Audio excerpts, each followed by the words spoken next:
Join me in a trip back to the early days of Shenango County to explore the folklore, fables, and fate of the early settlers.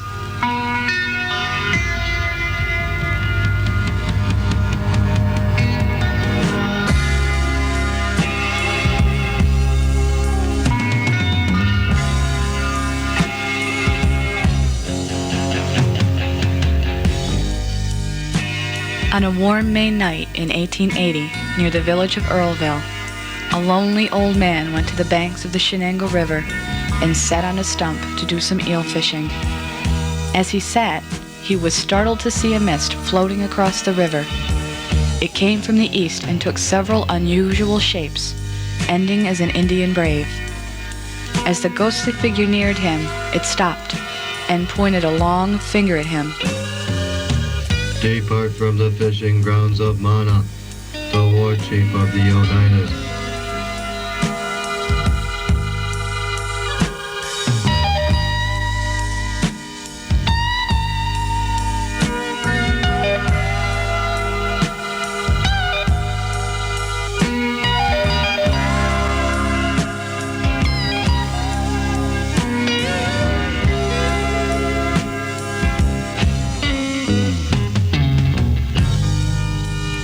The next day, the old man told his neighbors the story of seeing the misty ghost, but the people disbelieved him. The lonely fisherman's aging mother went to her son to comfort him. It was then that she revealed the ancient tradition, that after each passage of 50 years, that same ghostly Indian had appeared on a warm May night to a member of her family.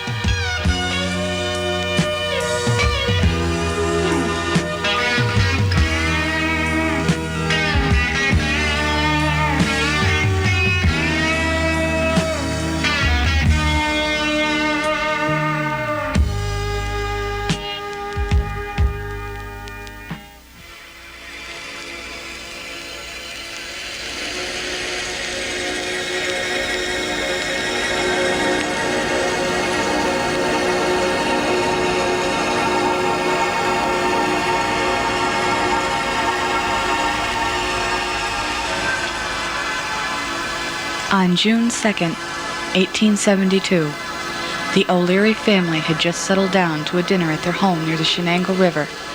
It had been a quiet, pleasant day, and the family was surprised when a strong, cold wind blew through the house, rattling the doors, smashing the windows, and nearly blowing out the candles.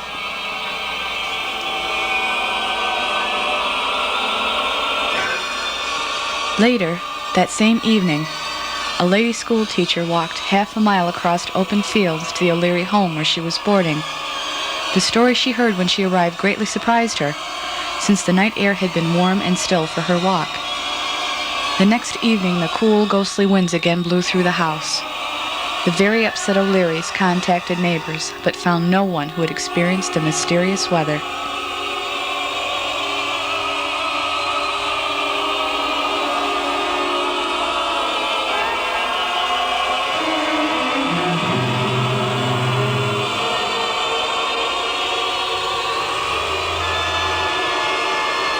For the next 10 years, there were no more strange events occurring in the house, and the incident was nearly forgotten.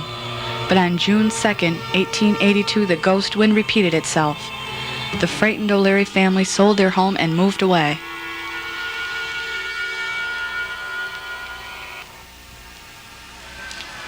"10 years later to the day, the old house was struck by lightning, and the flames were fueled by a strong, cold wind.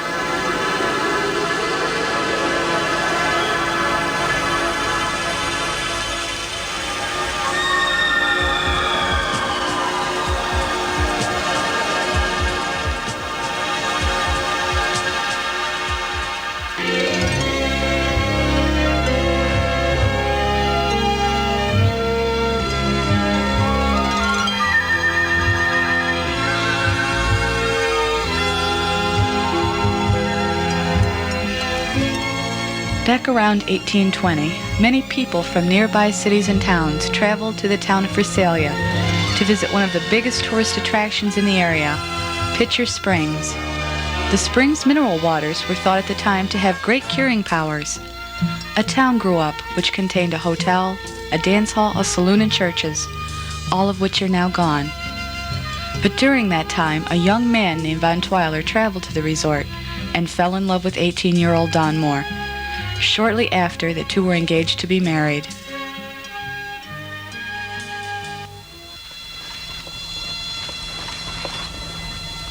One June afternoon, Mr. Von Twyler and Dawn hired a buggy and drove to a picnic with their friends. As the afternoon wore on, one of the worst storms of the times blew in. The couple said their goodbyes and hurried to the buggy to return home. They drove away into the rain, waving and laughing. No one ever saw them again. A nationwide search was conducted, but no clue was ever found.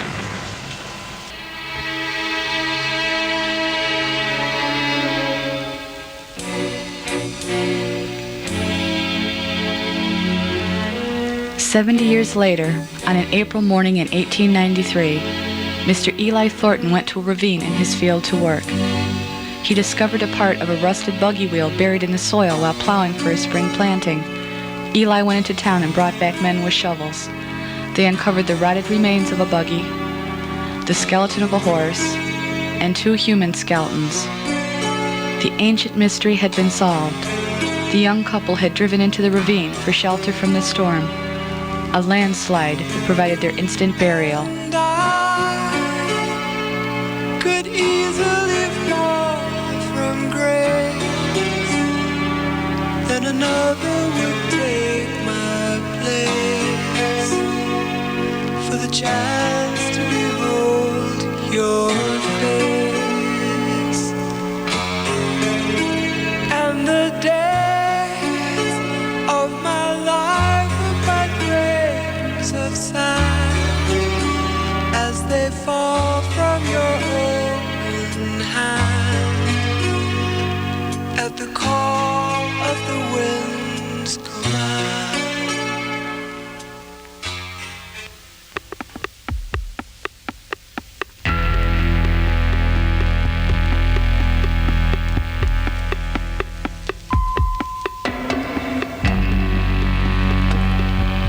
Albert Rice and William Thornton met one stormy January night in 1843 at the lounge of the beautiful Eagle Hotel in Norwich. The log fire in the fireplace felt inviting, as the men had planned to cut a trip through the blizzard to Preston. That night, friends waited up for the men to return. No one arrived until just before daybreak, when Rice was heard pounding on the hotel's door. Rice told his friends that his cutter had tipped over and sunk nearly out of sight in a gully filled with snow. He had pulled himself out, but was unable to save Thornton. He had been chilled through and found his way to an old man's home nearby to warm himself. He asked this man to keep a watch over Thornton's body until spring, when a coffin would be sent for the burial.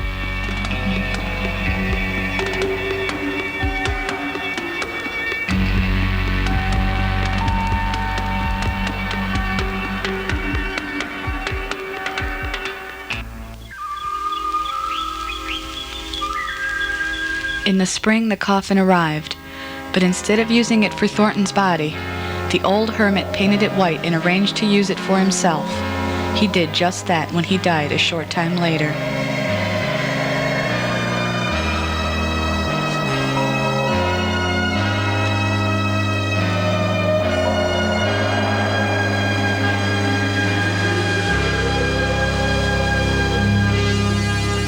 The people of Preston, realizing that Thornton's body must still be in the gully, sent Harry to Shannon, who found a body near the same location. The town's residents purchased a second coffin for what they believed to be Thornton's remains.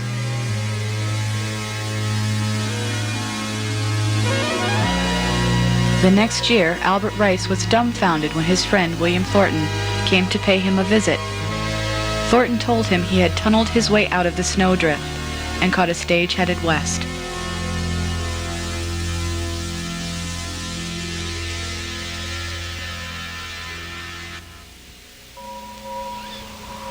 Two coffins had been prepared for Thornton, but he hadn't used either. The old hermit rests in the first coffin, which had been painted white. No one ever knew the identity of the man buried in the second.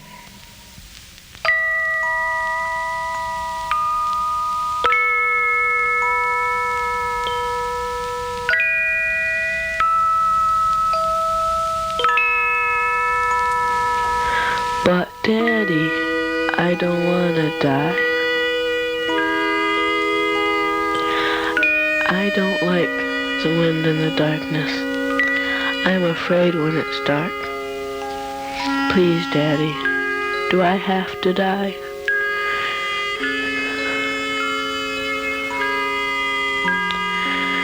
Daddy, if I should die, couldn't I have a window in my grave so I won't be in the dark?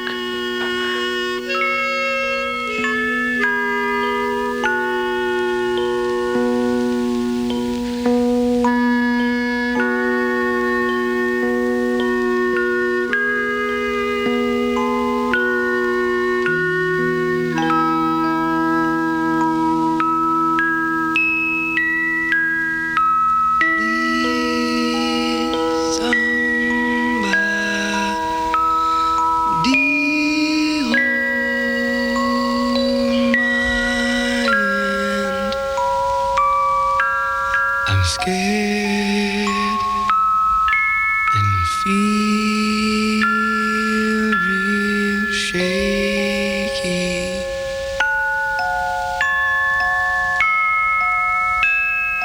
Please, somebody understand. I just now lost my daddy.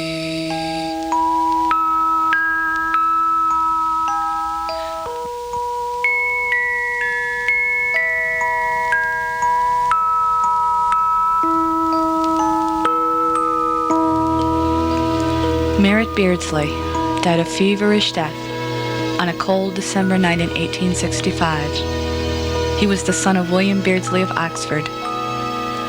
The boy had often begged his father to never let him be in the darkness alone, even if he should die. So his father built him a little sepulchre of slab stones with a small window so the sun would shine through every day.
It was Sunday, July 8, 1883.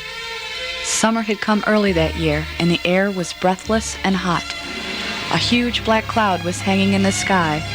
The farmers of Beaver Meadow were making a frantic effort to finish bringing in the last of the hay which had been cut. Finally, by mid-afternoon, the effort was given up. The rain started, and the wind blew through the tiny town at a gale force.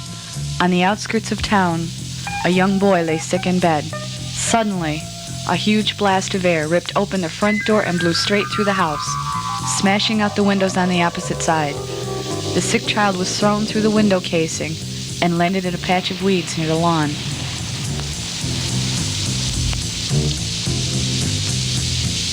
Riders on the storm,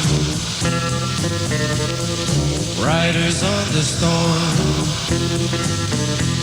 Into this house we're born, into this this world we're thrown. Like a dog without a bone, an actor out alone, riders on the storm.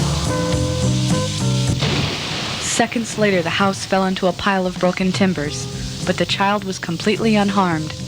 The flying boards from the house landed around him, but never hit him. He had been spared a crushing death by the will of a powerful storm.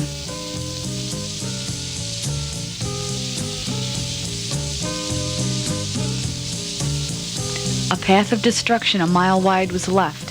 It began in the town of German, continued on through Visalia and Beaver Meadow, and ended in Madison County.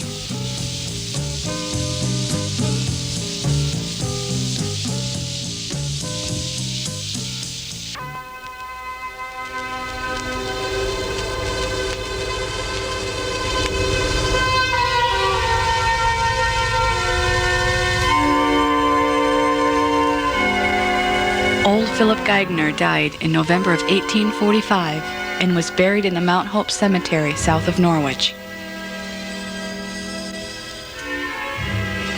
On the Wednesday following the burial of the 86-year-old man, the cemetery's caretaker reported that something very strange had happened. The soil next to the grave had loosened and was scattered around near the site.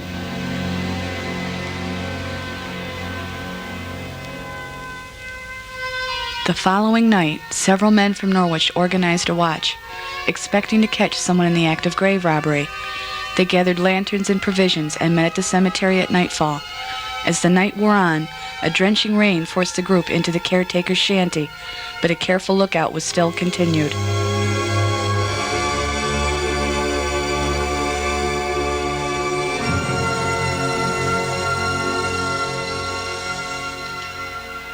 The next morning, the men were shocked to find that the dirt over the grave had been thrown back, and the top of the coffin lay opened and broken. The body was gone. An alarm was sounded, and a search was conducted over the entire countryside. No trace of the body of Philip Geigner was ever found.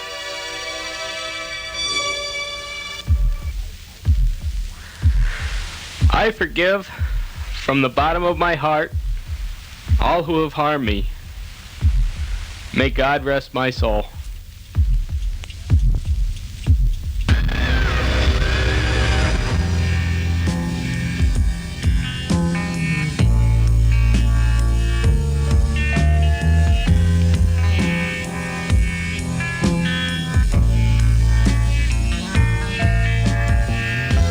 On March 16, 1879, Felix McCann was condemned by Judge D.L. Follett to hang by the neck until dead.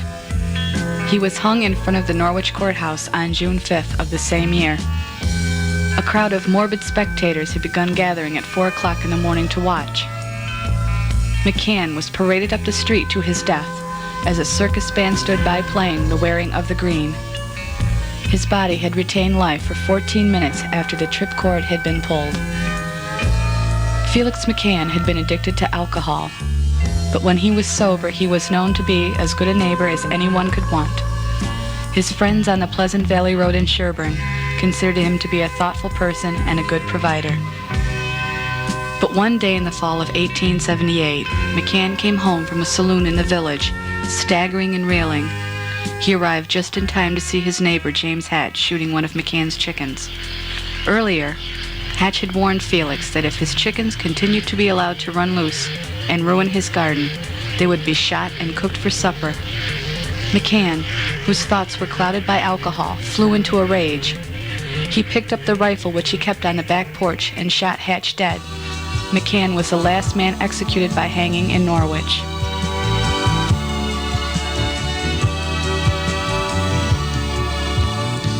The legend that you leave us, no, it's never for the time.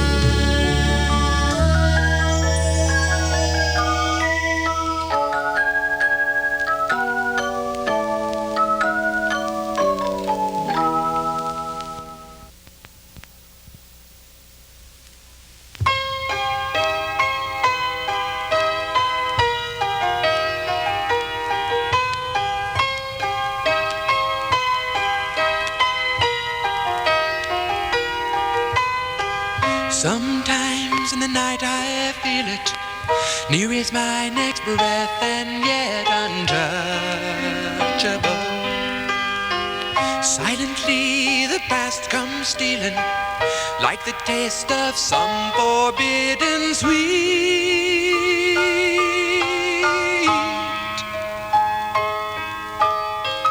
Along the walls and shadowed rafters, moving like a thought through haunted atmospheres.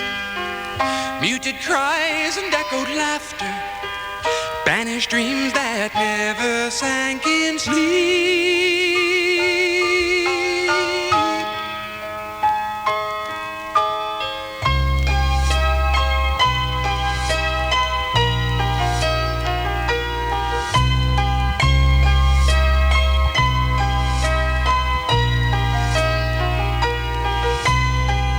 Lost in love and found in reason, questions that the mind can find no answers for.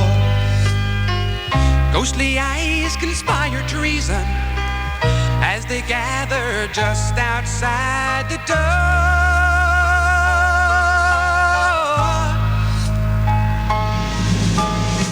And every ghost that calls upon us brings another measure in the mystery.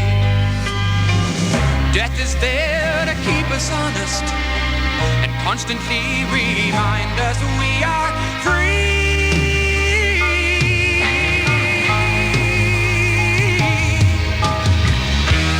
Down the ancient corridors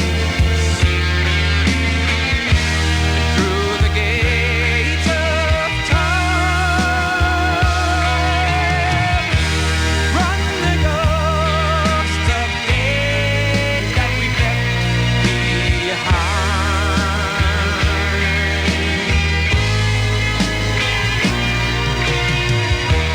Down the ancient corridors,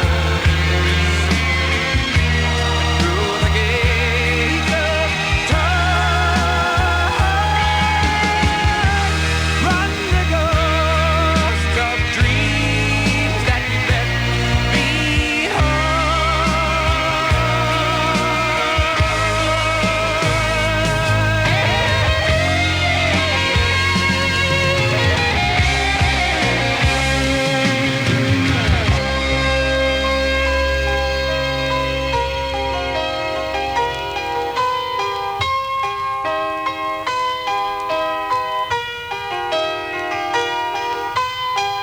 Sometimes in the night I feel it, near is my next breath and yet untouchable.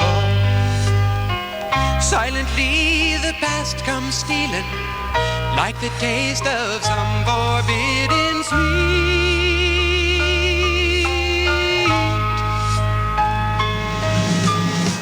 And every ghost that calls upon us brings another measure in the mystery.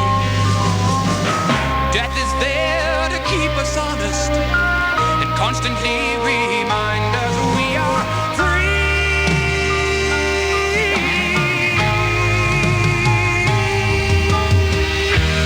Down the